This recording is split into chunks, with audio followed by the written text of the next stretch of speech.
안녕하세요 여러분. 오늘은 서학개미가 오라클 티커 ORCL에 주목하는 이유에 대해 아주 긴 여정을 함께 해보겠습니다.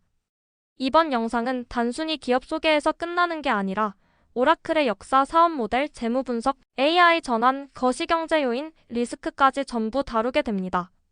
먼저 이런 질문으로 시작해보죠. 왜 서학개미들이 오라클을 눈여겨보기 시작했을까? 대부분 한국 개인 투자자들이 미국 IT 기업이라 하면 애플, 마이크로소프트, 구글, 엔비디아 같은 슈퍼스타 종목을 떠올립니다. 그런데 최근 들어 오라클이라는 이름이 점점 더 자주 등장하고 있습니다. 이유는 뭘까? 오라클은 단순히 데이터베이스 회사라는 옛날 이미지를 넘어 클라우드와 AI, 인프라, 엔터프라이즈 소프트웨어에서 새로운 기회를 잡고 있기 때문입니다.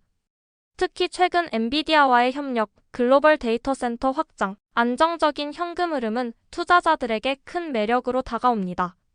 이 영상에서 여러분은 오라클을 단순히 기업 하나로 보는 게 아니라 세계 경제와 기술 변화의 흐름 속에서 어떤 의미를 갖는지까지 이해하게 될 겁니다. 그럼 이제 오라클의 기나긴 여정 속으로 함께 들어가 보겠습니다. 1977년 한 젊은 엔지니어 레리 앨리스는 친구들과 함께 회사를 설립합니다. 당시 이름은 소프트웨어 디벨롭먼트 랩스. 그들의 아이디어는 혁신적이었습니다. 바로 데이터를 효율적으로 저장하고 관리할 수 있는 관계형 데이터베이스였습니다. 이 기술은 IBM이 처음 연구했지만 IBM은 상용화에 적극적이지 않았습니다. 앨리스는 이건 미래다라고 확신했고 바로 시장에 내놓기 시작했죠. 그리고 회사 이름을 오라클로 바꾸며 본격적인 행보를 시작했습니다. 오라클 신탁 게시라는 이름답게 앞으로 다가올 데이터 시대를 미리 내다본 것이죠. 19만 8,090년대 오라클은 빠르게 성장합니다. 기업과 정부기관은 점점 더 많은 데이터를 다뤄야 했고 기존 방식으로는 한계가 있었죠. 오라클 DB는 성능과 안정성에서 큰 강점을 보여주며 글로벌 스탠다드가 되었습니다. 특히 금융기관, 공공기관, 대기업 ERP 시스템에서 오라클 DB는 사실상 기본 옵션이 되었습니다. 여러분이 오늘 은행 계좌를 확인하거나 항공사 예약을 할 때도 그 뒤에는 오라클 DB가 작동하고 있을 가능성이 큽니다. 물론 경쟁은 있었습니다. IBM의 DB, 마이크로소프트의 SQL 서버, 오픈소스 진영의 MySQL, POSTGRESQL 등이 도전장을 내밀었죠. 하지만 오라클은 성능과 엔터프라이즈급 신뢰성에서 우위를 유지하며 기업 고객을 단단히 붙잡았습니다. 이 시기 오라클은 단순히 기술 회사가 아니라 기업용 소프트웨어의 제왕으로 자리매김하게 됩니다. 오라클의 또 다른 성장 비결은 공격적인 M&A였습니다. 2005년 피플소프트 POPLESOFT 인수 ERP 시장 확대, 2009년 선 마이크로시스템즈 인수 자바자버와 하드웨어 확보. 이외에도 수십 개 기업을 인수하며 ERP, CRM, HR, 클라우드 소프트웨어 라인업을 강화했습니다. 이 전략 덕분에 오라클은 단순 DB 회사가 아니라 엔터프라이즈 IT 전반을 아우르는 거대한 생태계로 성장합니다. 그러나 위기도 있었습니다. 2000년대 후반 아마존 AWS, 마이크로소프트 애저, 구글 클라우드 GCP가 등장하면서 클라우드 혁명이 시작됩니다. 고객들은 더 이상 비싼 서버와 라이선스를 사지 않고 구독형 클라우드를 원했습니다.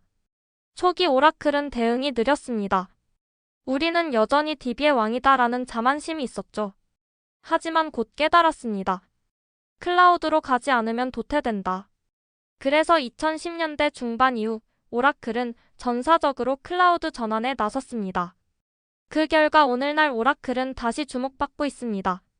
오라클 클라우드 인프라 OCI의 성장, 엔비디아와의 AI 인프라 협력, 기존 DB 고객을 클라우드로 이전시키는 전략, 안정적인 구독형 수익 모델 확보.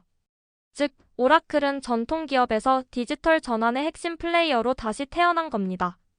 이 부활 스토리가 바로 지금 서학개미들이 ORCL을 다시 보는 이유입니다. 여러분, 이제 오라클이 실제로 어떻게 돈을 버는지 들여다보겠습니다. 기업의 가치를 판단하려면 결국 비즈니스 모델을 이해해야 하죠. 오라클의 핵심은 여전히 데이터베이스입니다.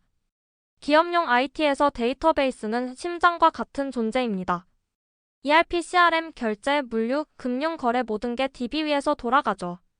시장 지배력 오라클은 전 세계 상위 500대 기업 중 90% 이상이 사용합니다. 높은 전환 비용 한번 구축하면 쉽게 다른 DB로 바꾸기 어렵습니다. 라이선스 유지보수 설치형 DB는 초기 라이선스 매출 유지보수 계약으로 반복적 수익을 만들어냅니다. 이게 바로 오라클의 돈 버는 기계입니다. 두 번째 축은 클라우드입니다. 오라클 클라우드 인프라스트럭처 OCI는 AWS, 애저, GCP에 비해 후발주자지만 특정 강점이 있습니다. 고성능 컴퓨팅, AI 학습, 금융 거래 같은 고부하 작업에서 강점. 엔비디아 GPU 협력 초대형 AI 학습 클러스터를 구축. 엔터프라이즈 고객 기반 기존 DB 고객을 클라우드로 자연스럽게 유도. 즉, AWS처럼 범용 클라우드는 아니지만 틈새 시장에서 빠르게 성장하고 있습니다. 세 번째 축은 사스, 즉 클라우드 기반 응용 소프트웨어입니다. 오라클은 ERP 전사적 자원 관리, HCM 인사 관리, CRM 고객 관리 분야에서도 강력한 포트폴리오를 갖추고 있습니다. 특히 ERP 클라우드 시장에서 오라클은 SAP와 양대 산맥을 이루며 경쟁합니다. 기업들은 인사 회계, 재무 시스템을 클라우드로 전환하는 과정에서 오라클 제품을 선택하는 경우가 많습니다. 또 하나 무시 못할 게 유지보수 서비스입니다. DB 라이선스 고객들은 매년 20% 수준의 유지보수 비용을 냅니다. 이 매출은 경기 변동과 무관하게 꾸준히 발생하죠. 즉, 오라클은 이미 반복 매출 서브스크립션 구조를 오래전부터 가지고 있던 셈입니다. 자, 이제 본격적으로 AI 시대의 오라클을 살펴봅시다. 최근 서학개미들이 오라클에 주목하는 가장 큰 이유가 바로 이 부분입니다. AI는 결국 데이터로 먹고 삽니다. 챗GPT, 자율주행 모든 게 엄청난 데이터 처리가 전제되어야 하죠. 이 데이터의 뼈대 역할을 하는 게 바로 데이터베이스입니다. 즉, AI 시대일수록 오라클 DB의 중요성은 줄어들지 않고 오히려 강화됩니다. 오라클은 최근 엔비디아와 전략적 파트너십을 맺었습니다. OCI의 엔비디아 GPU 대규모 도입, AI 학습 클러스터 공동 구축, AI 사스 서비스 확장. 즉, AI 인프라 공급자로서 오라클은 단순 DB 기업이 아니라 AI 인프라 기업으로 변신 중입니다. 물론 AWS, 애저, GCP가 AI 인프라 경쟁의 최강자입니다. 하지만 오라클은 특정 틈새에서 차별화합니다. 고성능 데이터 워크로드, 금융 정부 대기업 고객 기반, 기존 DB와의 통합성. 즉, 오라클은 모든 시장을 먹으려 하지 않고 특정 분야에 집중해 승부를 겁니다. 이게 후발주자가 살아남는 방법입니다. 정리하자면 AI 시대의 데이터 폭증은 오라클에게 위기이자 기회입니다. 하지만 이미 엔비디아와 협력해 클라우드 AI 생태계에 올라탄 이상 오라클은 단순히 과거의 DB 왕국이 아니라 AI 데이터 인프라 기업으로 재탄생하고 있습니다. 자, 이제 오라클의 재무 상태를 하나씩 짚어보겠습니다. 투자를 결정할 때 결국 중요한 건 숫자입니다. 아무리 좋은 스토리도 재무제표로 확인되지 않으면 공허한 이야기일 뿐이죠. 오라클의 연간 매출은 약 500억 달러 이상, 한화로 약 70조 원에 달합니다. 지난 10년간 큰 폭의 성장은 아니었지만 안정적으로 우상향해 왔습니다. 2010년대 초반 설치형 DB 라이선스 매출 의존, 2015년 이후 클라우드 구독형 매출 확대, 최근 AI 인프라 수요로 OCI 성장 가속화, 순이익률도 꾸준히 20% 안팎을 유지합니다. 즉, 폭발적 성장은 아니어도 꾸준한 현금 창출 기업이라는 점이 핵심입니다. ROE는 투자자가 가장 좋아하는 지표죠. 오라클의 ROE는 최근 5년 평균 약 30% 내외를 기록했습니다. 매우 높은 수치입니다. 이는 오라클이 효율적으로 자본을 사용하고 있다는 뜻입니다. 버핏식 가치투자 필터에서도 ROE 15% 이상은 매우 좋은 신호입니다. 현재 오라클의 PER은 약 15배 수준입니다. 사스 기업들이 30배에 거래되는 것과 비교하면 저렴합니다. 특히 안정적인 현금 흐름을 감안하면 고평가라 보기는 어렵습니다. PBR은 약 20배 수준으로 높아 보일 수 있지만 소프트웨어 기업의 경우 무형 자산 브랜드, 기술력, 고객 기반이 반영되지 않기 때문에 단순 비교는 어렵습니다. 중요한 건 PSR 주가 매출 비율이 5내외로 동종 사스 기업 대비 합리적이라는 점입니다. 오라클은 매년 12만 150억 달러 규모의 자유 현금 흐름을 창출합니다. 이 돈은 연구개발, M&A 배당, 자사주 매입에 사용됩니다. 즉, 투자자 입장에서 배당주 성장주라는 이중 매력을 가진 셈이죠. 오라클은 매분기 꾸준히 배당을 지급합니다. 배당 수익률은 12% 수준으로 아주 높진 않지만 안정적입니다. 게다가 대규모 자사주 매입 바이백을 통해 주주 환원을 강화하고 있습니다. 즉, 배당과 자사주 매입을 동시에 진행하는 주주 친화적 기업이라 할 수 있습니다. 비교해보면 오라클은 성장률은 낮지만 안정성과 밸류에이션 측면에서 매력이 있습니다. 즉, 고성장 빅테크보다 리스크가 낮고 전통 가치주보다는 성장성이 살아있는 중간지대에 있습니다. 오라클은 미국 본토뿐 아니라 유럽, 아시아, 중동의 데이터 센터를 확장 중입니다. 특히 각국의 데이터 주권 규제를 충족시키기 위해 현지화 전략을 강화하고 있습니다. 이는 글로벌 매출 다변화에 긍정적으로 작용합니다. 즉, 거시 환경은 단기적 변동성은 주겠지만 장기적으로는 디지털 전환, 클라우드, AI라는 메가 트렌드가 오라클을 밀어주고 있습니다. 서학개미들이 ORCL을 매력적으로 보는 이유도 바로 이 안정성과 추세적 성장성의 결합입니다. 여러분, 투자의 꽃은 리스크 관리입니다. 좋은 기업도 리스크를 이해하지 못하면 낭패를 보게 됩니다. 그럼 오라클의 주요 리스크를 살펴봅시다. 첫 번째는 경쟁입니다. AWS 아마존 클라우드 1위. 애저 마이크로소프트 기업용 IT의 강력. GCP 구글 AI 연구 데이터 분석 강자. 이 세 기업과 경쟁해야 한다는 점은 오라클에게 큰 부담입니다. 특히 클라우드 시장 점유율에서는 아직 상위권으로 추격이 쉽지 않습니다. 두 번째는 기술 변화 속도입니다. 클라우드와 AI 기술은 엄청나게 빠르게 진화합니다. 만약 오라클이 적시에 대응하지 못하면 시장에서 밀릴 수 있습니다.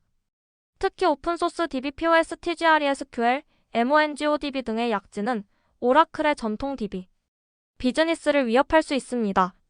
세 번째는 고객 이탈입니다. 기존 대형 고객들이 클라우드로 이전하면서 오라클이 아닌 AWS나 애저를 선택한다면 매출에 타격을 줄 수 있습니다.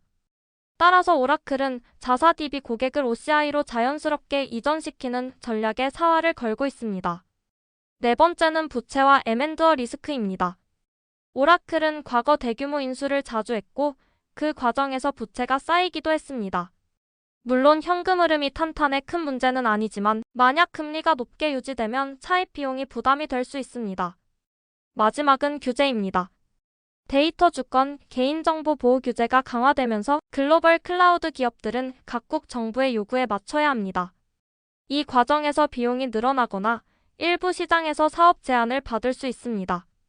이 5가지가 오라클 투자자가 반드시 체크해야 할 리스크입니다. 그러나 동시에 오라클은 견고한 DB 기반과 충성도 높은 고객 덕분에 쉽게 무너지지 않는 방어력을 갖고 있습니다. 이제 마지막 전개에 들어갑니다. 바로 서학개미 관점에서 오라클을 바라보는 이유입니다. 왜 요즘 한국 개인 투자자들이 오라클에 눈길을 주는 걸까요? 서학개미가 미국 주식에 투자하는 이유는 크게 2가지입니다. 첫째, 한국 시장에서는 찾기 힘든 글로벌 성장 기업을 보유할 수 있다는 점. 둘째, 원화 자산만 갖고 있을 때보다 환율 분산 효과가 있다는 점. 그런데 오라클은 고성장 빅테크와 전통 가치주 사이에 있는 중간지대를 차지합니다. 즉, 폭발적인 성장률은 아니지만 안정성과 꾸준한 수익성을 동시에 갖춘 기업이죠. 한국 투자자들에게 이런 균형 잡힌 종목은 굉장히 매력적입니다. 한국 증시에는 오라클과 유사한 글로벌 엔터프라이즈 IT 기업이 사실상 없습니다. IT라 하면 반도체 중심이고 소프트웨어 기업은 드뭅니다.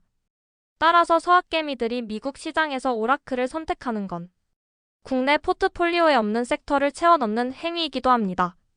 마지막으로 심리적 요인도 있습니다. 애플, 마이크로소프트, 구글, 엔비디아는 이미 너무 유명합니다. 그런데 오라클은 조금 덜 알려졌지만 꾸준히 성장하는 숨은 강자라는 인식이 있습니다. 이런 종목에 투자하는 건 마치 남들이 모를 때 먼저 발굴하는 쾌감을 줍니다. 여기에 숨은 강자라는 심리적 매력까지 더해지면서 ORCL이 주목받고 있는 겁니다. 최근 오라클의 폭등은 AI 클라우드 인프라 시장의 중심에 자리했다는 신호였고, 실적뿐 아니라 보유 계약 RPO의 양적 증가, 미래 매출 성장 전망, 그리고 AI 경제 시대의 수혜 기업으로 인정받은 조건들이 모두 맞물린 결과였습니다. 버핏은 이렇게 말했습니다. 좋은 회사를 합리적인 가격에 사는 것이 평범한 회사를 싸게 사는 것보다 낫다. 오라클은 이미 세계적인 DBRP 기업으로 좋은 회사입니다. PER 1518배 수준은 합리적인 가격이라 할 수 있죠. 즉, 버핏식 가치 투자 기준으로도 충분히 매력적인 종목입니다. 하지만 투자에서 더 중요한 건 마인드셋입니다. 단기 등락에 흔들리지 말고 장기 복리의 힘을 믿고 기업의 본질적 가치를 보라. 특히 오라클 같은 기업은 12년의 주가 움직임보다 10년, 20년 후의 복리 효과를 보며 투자해야 합니다. 그렇다고 단기 트레이딩이 불가능한 건 아닙니다. AI 클라우드 뉴스가 나올 때 단기 급등이 나올 수도 있습니다. 하지만 서학개미에게 더 어울리는 전략은 장기 보유 전략입니다. 배당과 자사주 매입까지 감안하면 장기 투자자가 누릴 이익이 더 크기 때문이죠. 그래서 서학개미가 오라클에 주목하는 건 단순한 유행이 아니라 합리적인 투자 판단이라고 결론 내릴 수 있습니다. 여러분도 느끼셨을 겁니다. 아, 오라클은 단순히 과거의 데이터베이스 기업이 아니라 미래 AI 인프라 시대에도 살아남을 기업이구나. 오늘 영상이 여러분의 투자 여정에 도움이 되었길 바랍니다. 끝까지 함께 해주셔서 감사합니다.